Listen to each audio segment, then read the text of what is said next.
Hello everyone, मैं हूं संजय। मेरे चैनल बुद्धि ज्ञान पर आपका स्वागत है। आज हम लोग चर्चा करने वाले हैं कि क्या भारत में कोरोना की तीसरी लहर आ गई क्या।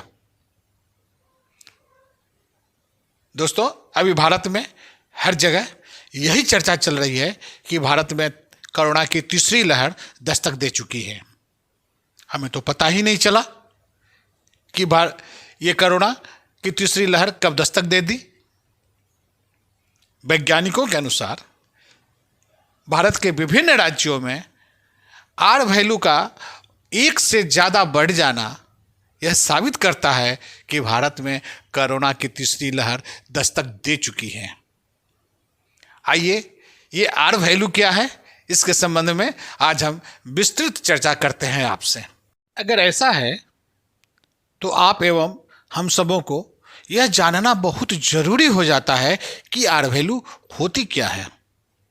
दोस्तों, साधारणतया आम लोगों की तरह हम बात करते हैं कि हमें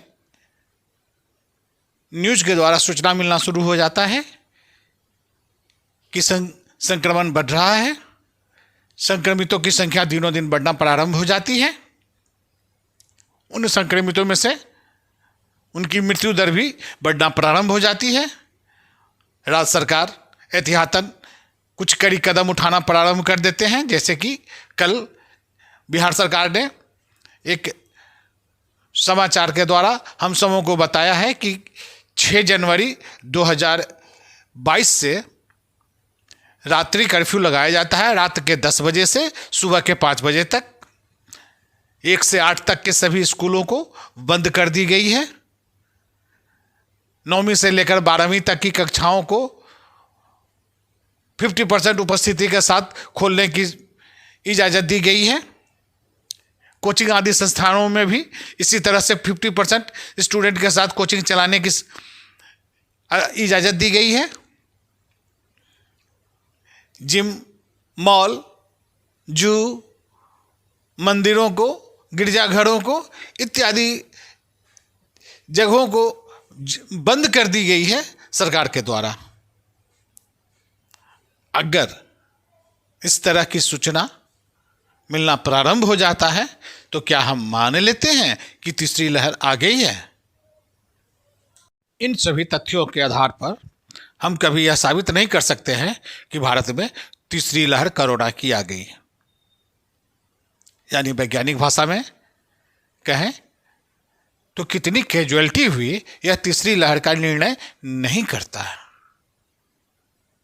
इसका निर्णय तो सिर्फ होता है वायरस के प्रसार से, यानी इस वायरस के प्रसार की क्षमता क्या है, किस स्पीड से संक्रमण जो है लोगों के बीच हो रहा है, इस संक्रमण का फैलाव कितनी स्पीड से हो रहा है।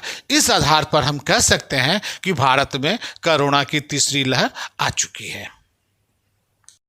इसका निर्णय करता है कोरोना के वायरस का आर वैल्यू। तो आइए समझते हैं कि आर वैल्यू क्या है। दोस्तों, ओमिक्रॉन के एंट्री के बीच भारत में SARS-CoV-2 का आर काउंट चिंताजनक स्थिति यानी 1 के आसपास झूल रहा है। एक्टिव मामलों में कमी होने के लिए आर वैल्यू का 1 से कम होना जरूरी है। आर वैल्यू का मतलब है, आर वैल्यू उन लोगों की संख्या को बतलाती है जो कोविड पॉजिटिव के संपर्क में आकर संक्रमित हो सकते हैं। Indian institute of mathematical sciences के प्रोफेसर सिताब्र सिन्हा महामारी की शुरुआत से ही भारत के आर वैल्यू को ट्रैक कर रहे हैं। अगर आर वैल्यू 1 है तो इसका मतलब क्या है, आइए समझते हैं। आर वैल्यू 1 का मतलब कि एक व्यक्ति से कोरोना दूसरे व्यक्ति में प्रसार कर जाता है तो यह माना जाता है कि अब कोरोना का प्रसार यानी फैलाव का श्री गणेश हो चुका है, यानी कोरोना का संक्रमण अब फैल कर रहेगा। आइए इसको और डिटेल में आपको हम समझाते हैं कि आर वैल्यू 1 अगर किसी एक व्यक्ति को कोरोना होता है, यानी ये एक व्यक्ति है जो संक्रमित है, अगर आर वैल्यू 1 है तो इसका मतलब है कि यह किसी एक व्यक्ति को और संक्रमित करेगा, और यह इस प्रकार यह संक्रमण 2 व्यक्तियों में हो गया। अब यह 2 व्यक्ति को संक्रमण करेगा, और इस प्रकार से यह 4 व्यक्ति हो गए। अब यह 4 व्यक्ति जो है और 4 लोगों को संक्रमण करेगा, क्योंकि आर वैल्यू 1 है तो ये चार व्यक्ति किसी और 4 को संक्रमित करेगा, तो ये हो जाएगा 8। अब यह 8 जो है किसी और 8 को संक्रमित करेगा, तो इस प्रकार बनेंगे 16, और यह 16 जो है और 16 को संक्रमित करेगा, तो इस प्रकार यह बनेगा 32। यानी यह क्रमांक संख्या आप देख लीजिए कि यह किस तरह से कोरोना फैल रहा है। पहले फैला 1 को, उसके बाद हो गए 2, 2 के बाद ये 4 हो गया, 4 के बाद 8 हो गया, 8 के 16 हो गया, 16 का 32 हो गया, 32 का 64 में फैलेगा, 64 का 128 में फैलेगा, और इस तरह से यह पूरे लोगों में संक्रमण का फैलाव हो जाएगा। यह है आर वैल्यू 1 का मतलब।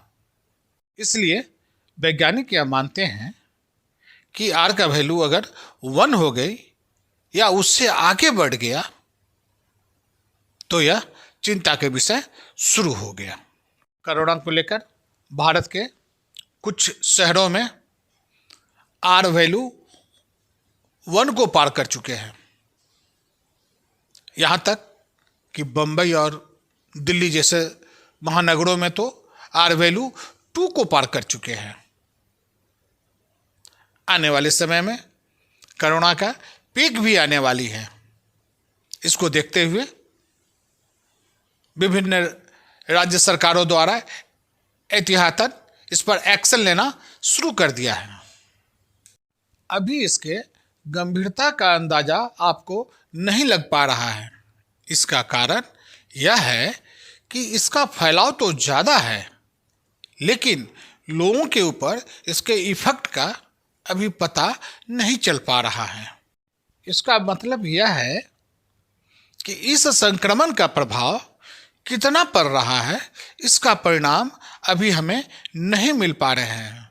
यानी अभी इसके रुझान आने बाकी हैं, क्योंकि अभी आप वैक्सीनेटेड हैं। इस संक्रमण का प्रभाव आपके वैक्सीन पर कितना पड़ रहा है, इस जटिल प्रश्नों के जवाब आने वाले समय में ही मिल पाएगा। मेरा कहना है आपसे कि आप सभी इससे बचने का प्रयास करें। जो वैक्सीन नहीं लिया है, प्रायोरिटी के आधार पर पहले वैक्सीनेटेड हो लें। 15 साल से 18 साल के बच्चों के लिए 3 जनवरी 2022 से वैक्सीन दी जा रही है। सभी बच्चे जाकर वैक्सीन की पहली डोज ले लें। भीड़ भाड़ वाले जगह से जाने से परहेज करें। आप चाहे जहाँ भी रहें, 2 गज की दूरी और मास्क बहुत ही जरूरी, इसको सदा याद रखें। यही इस संक्रमण से यही है बचने का उपाय। तो दोस्तों, ये वीडियो आपको कैसा लगा? अगर अच्छा लगा तो आप लाइक करेंगे और शेयर भी करें। साथ ही जो मेरे चैनल पर अभी से नया देख रहे हैं वो ज़रूर सब्सक्राइब करें। आपको आने वाले समय में आपको एजुकेशन वाला वीडियो इस पर आपको मिलता रहेगा, ताकि आपका ज्ञान का वर्धन होते रहे। धन्यवाद।